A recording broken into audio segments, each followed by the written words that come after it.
Movie की शुरुआत होती है एक जैन वोल्टस नाम की लॉयर से, जो कि GLKNH के खिलाफ केस लड़ने के लिए अपनी एक धांसू स्पीच रिवाइज कर रही होती है। तभी उसकी लीगल असिस्टेंट उसका हौसला बढ़ाती है और कहती है तुम्हें बस अपनी धांसू जैन वोल्टस का तड़का लगाना है और अगर चीज़ें तुम्हारे मुताबिक ना हो तो तुम हल्क बन जाना। अब मूवी शिफ्ट होती है जैन वोल्टस के शी हल्क बनने के सफर पे। हम देखते हैं ब्रूस और जैन कार में एक लंबे सफर पर निकले होते हैं और ब्रूस उसको हमेशा इंसानी रूप में रखने वाला छोटू डिवाइस के बारे में बता रहा होता है कि तभी उनके कार के सामने एक स्पेसशिप आ जाता है और उनकी कार का बहुत ही भयानक हादसा हो जाता है। दोनों को काफ़ी चोटें भी लगी होती हैं। जैन ब्रूस को कार से निकाल ही रही होती है कि ब्रूस का खून जैन के बॉडी में उसके खून से रिएक्शन करने लगता है और वो भी हल्क रूप लेकर जंगल में यहाँ वहाँ भागने लगती है। जब जैन को होश आता है तो वो एक जंगल में पड़ी होती है।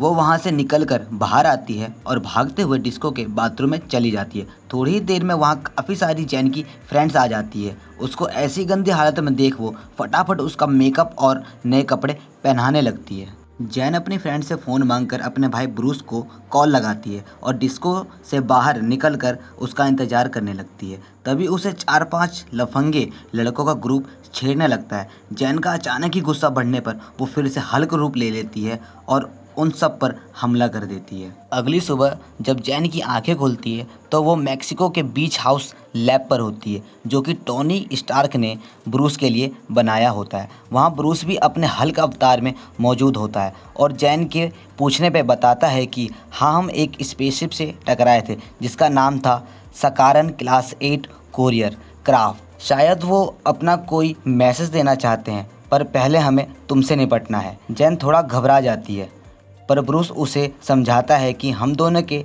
जेनेटिक्स फैक्टर में एक अजीब सा मेल है जो कि गामा रेडिएशन को अब्जॉर्ब करके कन्वर्ट कर पाता है और जैन के ही खून से ब्रूस अपने हाथ को ठीक कर लेता है।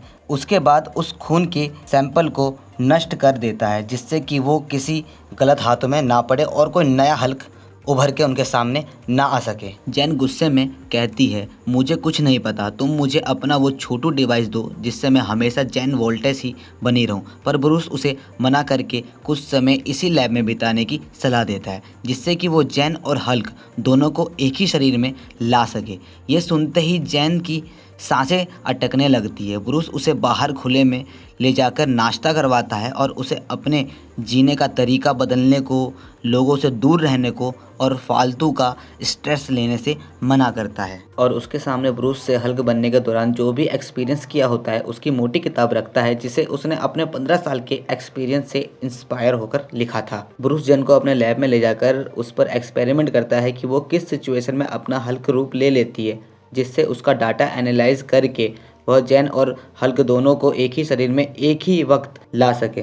पर जैन को थोड़ा घबराहट महसूस होते ही वो हल्क रूप में आ जाती है और अपने सिर पर लगा हेलमेट और लैब को तोड़कर गुस्से में बाहर निकल जाती है, जिससे ब्रूस को करोड़ रुपए का झटका भी लगता है। लेकिन उसे ये जानकर हैरानी और थोड़ी जलन भी होती है कि जैन के शरीर में एक ही समय में जैन और हल्क दोनों होते हैं, क्योंकि ब्रूस को यह खुद करने में 10 साल का वक्त लगा था। और ब्रूस अपनी लिखी बुक से एक चैप्टर फाड़ कर फेंक देता है जिससे जैन को लगता है कि अब सब ठीक है। लेकिन ब्रूस कहता है कि ना, तुम्हारा अभी भी खुद पे कंट्रोल नहीं है। तुम्हें ये नहीं पता कि तुम कब जैन से हल्क में बदलोगी, जो कि काफ़ी तबाही का कारण भी बन सकता है। जिसे सुन के जैन कहती है कि ठीक है, मुझे हल्क बनना सिखाओ। ब्रूस उसे बुक का अगला अध्याय द डायरेक्टियल बिहेवियर ऑफ थेरेपी सिखाता है जिससे कि जैन अपने दिमाग और शरीर पर काबू पा सके। अगली ही सुबह ब्रूस जैन की प्रैक्टिस स्टार्ट करवा देता है, जैसे बड़े बड़े चट्टान फेंकना, लंबी लंबी छलांग लगाना और बड़े बड़े पहाड़ को चकनाचूर कर देना।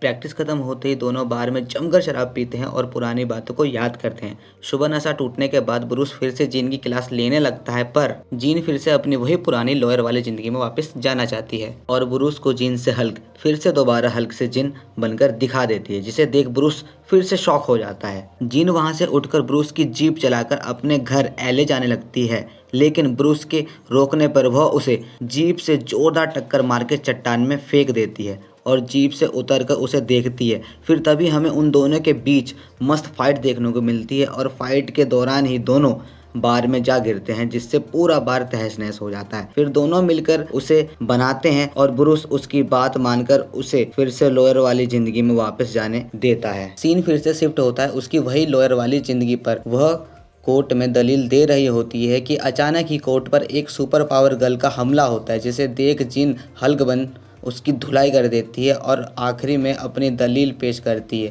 यह एपिसोड यहीं ख़त्म होता है। मिलते हैं नेक्स्ट एपिसोड में।